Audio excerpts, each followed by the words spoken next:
мен Әзімхан Үндеби. Ал бұл болса Мехран Карими Нассери. Бұл кісі аэропортта 18 жыл бойы өмір сүрген екен. Ол осы уақытқа шейін аэропорттан шықпай, тамақ ішкен, ұйықтаған, ақша тапқан. Осы оқиғаны естіп, мен аэропортта бір күн өмір сүрем деп шештім. Қай жерде ұйықтаймын, не жеймін, қай жерде жуынуға болады, қалай уақытымды қызықты өткіземін және қандай қиыншылықтар болады, оны сіздер дәл қазір көретін боласыздар. Ал достар, мінекей мен аэропорттамын. Бүгін аэропорт менің үйім сияқты болады. Аэропортта өзімді үйде сияқты сезіну үшін мен бірінші киімді ауыстырып аламын. Ал ендеше кеттік, киімімізді ауыстырайық.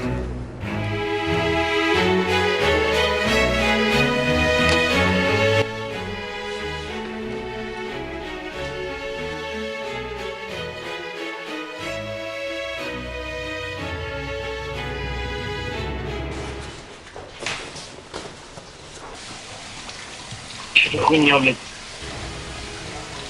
Достар, все, мінекей футболкамды киіп алдым, Макдональдс деген. Өзіме осылай ыңғайлы, негізі үйде осылай жүрем. Ұялып тұрмын кішкене. Адамдар өте көп. Енді ең бастысы мына куртканы бір жаққа іліп қою керек. Қай жерге ілуге болатынын қазір сұраймыз. Саламатсыз, кешіресіз, мына куртканы ілетін жер бар ма? Жоқ. Қадалып қалып, көргенде өзгелермен. Блин, жоқ екен, достар. Мұнда киіп ала салам, мұнда босқа шешіндім. Ең бірінші аэропортта не істеуге болады деп сұрасаңыздар, ең бірінші аэропортта комфорт болу керек. Сондықтан да мен қазір мына жерге отыратын болам, массажный креслоға и массаж жасайтын болам. Давайте мына QR мен Каспияға кірдім. QR мен көрейік. Все төледім ғой. Ема не отыр. Как же так вышло-то, блин? Ема. Достар, кайф. Вау, түсіретін адам керек еді оператор. Достар, по идее 1000 теңге 10 минутқа алуға болады. Бірінші рет аэропортта қолданып жатыр бұндайды.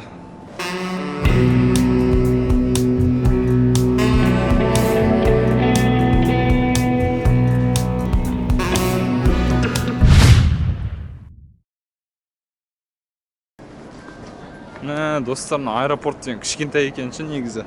Жоқ, сыртта үлкен болып көрінеді, бірақ іште қарасаңыздар дым жоқ. Адамдар жүр міне. Бірақ та мен Астананың аэропортында осы уақытқа шейін болдым. Болғаны болы. 3-ші и 4-ші, 5-ші этажда не бар екенін білмеймін. Әлі күнге шейін білмеймін. Ойлаңыздаршы. Кеттік, тексеріп көрейік. Босқа жүрмін ғой, по-любому.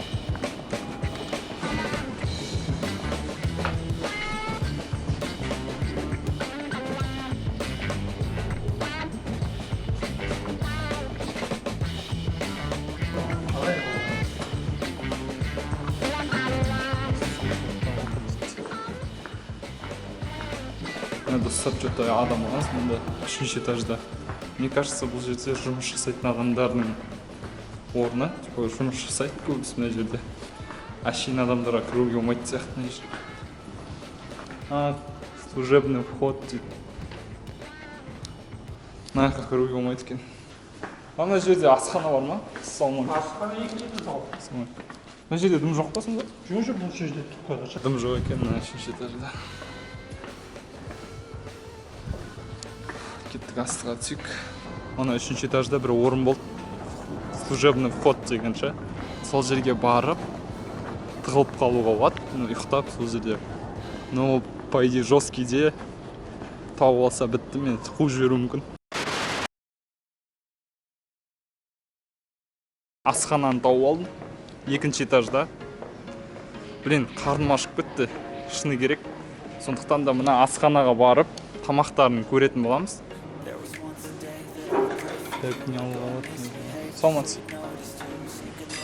Пюре бар ма? Бар. И котлета бар ма тоже?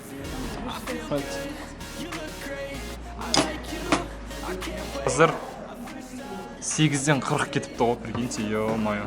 8-ден 40 кеткенше дейін мен жүрмін аэропортта, анда-мында массажный креслоға отырып. Енді қазір тамақ ішіп алатын уақыт келді.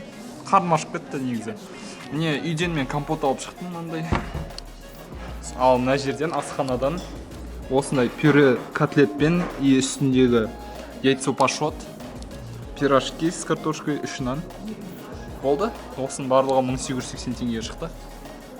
Қалай екен негізі 1880 теңге мынандай тамақ үшін қымбат па немесе арзан ба, комментарияға ойларыңызды жазып кетіңіздер. Как положено. Симона.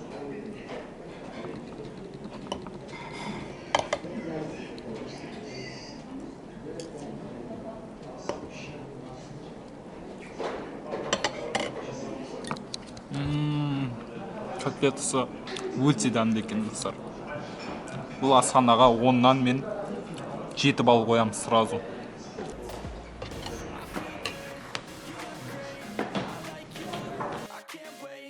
First time, our first date. You're so fine, I'm so late.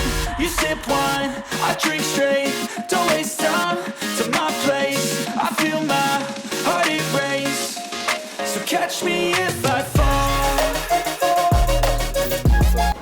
Жоқтауар емес па? Қатты шулап жатыр негізі. Блин, мен мына компотымды ішіп ауыз тиіп жатырмын.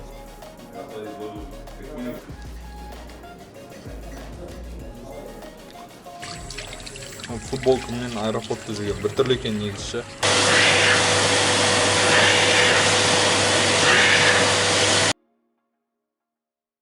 Все, тойып алдым, тамақ ішіп болдым, мен не істеймін? Парковканы қарап кетсек. Паркинг дейді. Паркинг.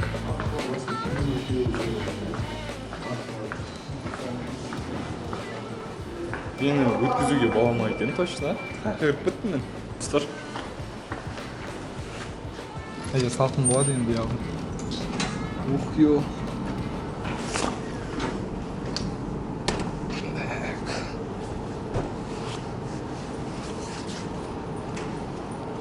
Ё-моё.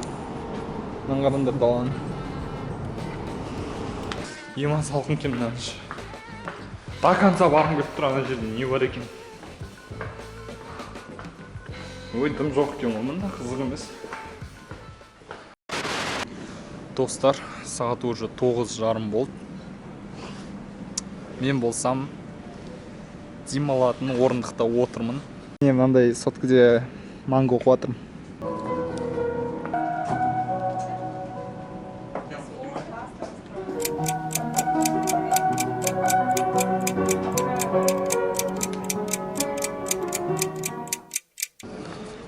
Саламатсың. Мынандай да латте, сосын карамель. Карамель мен соленый. Осылай достар, кофе ішейін деп жатырық. Сіздің жасап жатқан сүрге бар ма видеоға? Сіздің бетіңіз сүрейін, просто жасап жатқан сүрге бар ма? Да, но я уже закончила. Да, это жестко. Рахмет. Осындай глобал.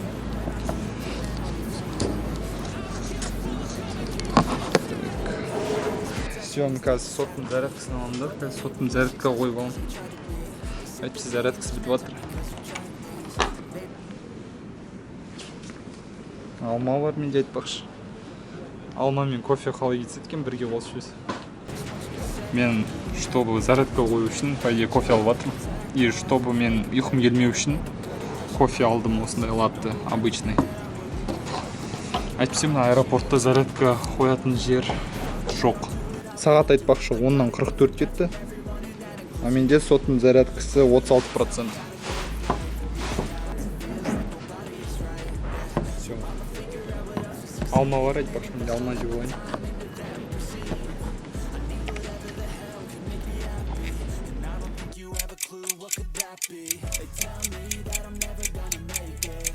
Короче, мен қазір тісім жуамын. А потом ұйықтайтын жер іздейтін боламын. Зубной паста.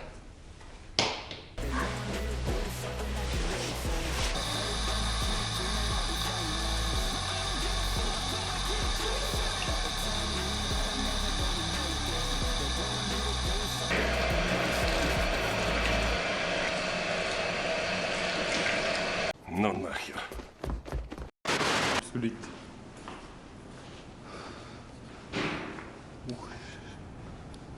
Типа қызметкерлерге арналған ход дейді.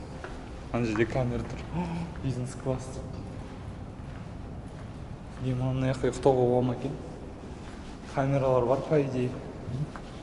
Көрейік мына жерде не екен? Мына достар, мен қорқып тұрмын. Мына жерге кіруге болмайды по-любому.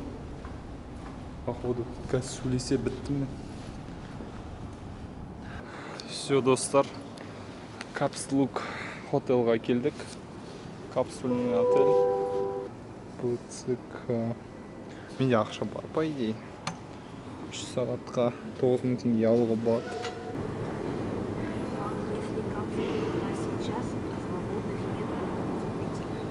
Свободных нет? Короче, босс емес екен капсулалар, прикиньте. Техническая, ну жалко екен. Здесь без палева. Да, ну. Ашық па не? Достар, прикиньте.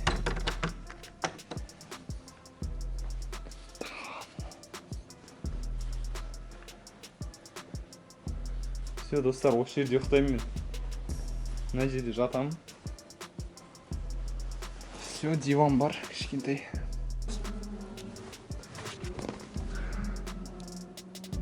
Или свет толсан дымым айтчаля все-таки. Мне мынандай комната, прикиньте. Ойлаңдаршы, мынандай комнатаға бесплатно кіріп кеттім. Все, қараңдар. Осы жерде ұйықтайтын боламын. Все, қайталамаңыздар достар, енді еумай. Осы ұйықтайтын жер таптым. Енді шуламау керек, ешкім көрмеу керек. Все, енді ұйықтаймыз.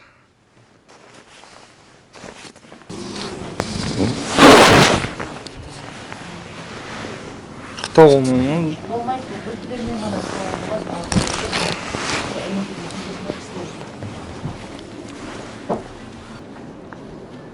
Ұйықтай алмадым, достар. Достар, бізді қуып жіберді, короче. Ұрсып тастады. Басқа жерге ұйықтау керек енді. Достар, мынандай жерде ұйықтау невозможно. То адамдар шулатады, то свет қосылып тұр, то салқын.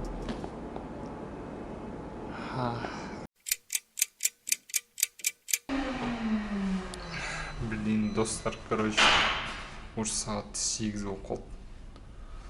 Мен туалетте отырмын, қазір бет-қолым жуып, тісім жуам. Сосын бас жуып алу керек.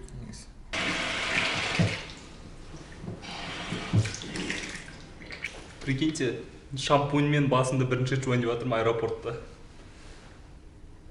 Ну, шампунь детский. Детский шампунь.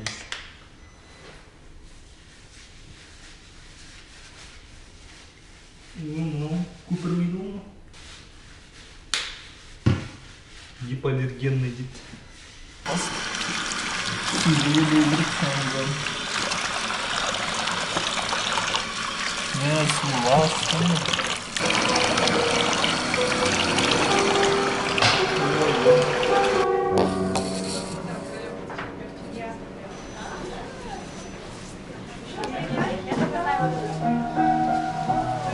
Ендігі жолы 1000 лайк жинап тастасаңыздар, келесі видео бірден шығатын болады. Міне осындай аэропорт. Міне адамдар өтіп жатыр. Міне камера. Все, мен енді шығайын деп жатырмын. Аэропортта бір күн бойы болдым. Енді үйге қарай қайттым. Салқын.